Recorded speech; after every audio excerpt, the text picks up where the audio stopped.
Well, here I am, the food forest at Gawler in South Australia, one of the iconic permaculture sites in the world. And I'm here to meet Graham and Anne-Marie Brookman, who've been here quite a while. Let's go.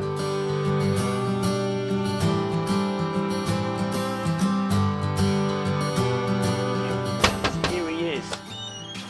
G'day, Graham. Young Jeff, how are you going? Good to see you. Yeah, all right. Fantastic. I want to have a look at this Okay, place. you're looking evil. As usual. So I'm here with Graham Brookman and we're on a farm called the Food Forest where Graham farms with his wife Anne-Marie, and you've been here something like 30 years? About 30 years, amazing isn't it? But to develop a full permaculture, you really need about 30 years. Well, we're in the main crop obviously, and you grow a few vegetables for sale, but this is called the Food Forest. Well, the food forest was a term that Bill Mollison used in one of the early lectures that I went to, and I thought that just really says it in 3 short words, the food forest. And so it's this multi-layered construction where you've got animals, canopy trees, trees that give shelter to the understory, the root crops and so on. It's a complex, beautiful kind of term. And it's really pretty dry lands. We're in South Australia. We're kind of on the same latitude as kind of California, the Middle East. You're less than 18 inches of rain, you're less than half a metre of rain nowadays. We had 360 mils, which is semi-arid. Yeah, we're Right. semi-arid. It's a Mediterranean climate, so we have a warm, dry summer and a cool, wet winter. That enables us to grow field crops and dryland species for forestry and things like that. But if we want to produce, really abundant vegetables and fruit and so on, we need to irrigate. So we do use water from the aquifer, which is recharged in the hills back behind us here. And I guess on average, a commercial fruit farm would be using around 10 or 11 megalitres per hectare, and we use 10 or 11 megalitres per 7 hectares. So that's what we can do with mulch, watering at night, drip irrigation. And you compost all your food waste as well? Well, what the chooks don't eat, we compost. We also send most of our food, or take most of our food, to the farmers markets in Gawler and Adelaide, and we get back the waste from Adelaide, so composted food waste from Adelaide along with green waste, and that is our nutrition. You've got chickens, you've got geese, you've got sheep, and you've got woofers, and you've got employed staff. You've got quite a few people here. So could you just run through what it is you've got in total in your commercial harvest trees?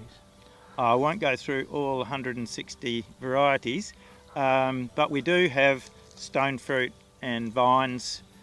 We have the odd things that don't really fall into categories, things like carobs and jojoba, which are not really nuts, but they're not really beans. We have a lot of cultivars of pistachio, and we have lots and lots of stone fruit. So that sort of roughly encapsulates it. And you've got fig. Figs too, yep, forgot about the figs. And you've got pears. Apples and pears. Apples and now pears. Now that I think about it. And you've got olives. Of course we have olives, And yeah. I've seen some pretty good pomegranate. White sapote. It's also known as the ice cream fruit. And then there's another potential, I think there we got the jujube. The ziziphus. Yeah, the jujube, also known as the Chinese date. They're in the Middle East and so forth, and they have another ziziphus in India, which they I think call burr. And really the Chinese date for us could be a big rescue species, because we have climate change happening faster and faster, and it's taking away our cold winters. Now pistachios in particular need a cold winter to set up the flowering for the following season, and 3 out of the last 4 years we haven't had it. This year we've been lucky, but we can see that try as we may, select varieties as we may, we are going to confront climate change, and we need to find varieties, species that are less needing of the winter chill, and so there we have things like olives, carobs and jujubes. And then palms, you've got a few dates coming on, but you've also got wine palm, jelly palm, Butea capitata, which is even more drought tolerant. Most people expect the date to be the one, but the jelly palm's incredibly drought tolerant. Yeah, there's two really weird palms that kind of must have got caught somewhere on a continent that was changing, and instead of dying they just evolved over thousands of years, and so you've got the yate palm and the jelly palm. So you don't actually find it very limiting. Diversity is a big thing in permaculture, connectivity of diversity. In these dry lands, you seem to have plenty of diversity on this one. Look, we have so many species I can't keep up with it, so anyone who thinks, oh, it's going to be so boring and climate change has got us in a corner, completely wrong. There's all of this unexplored stuff that we can surely use to adapt to climate change before it kills us. Great stuff, all very positive. There you go.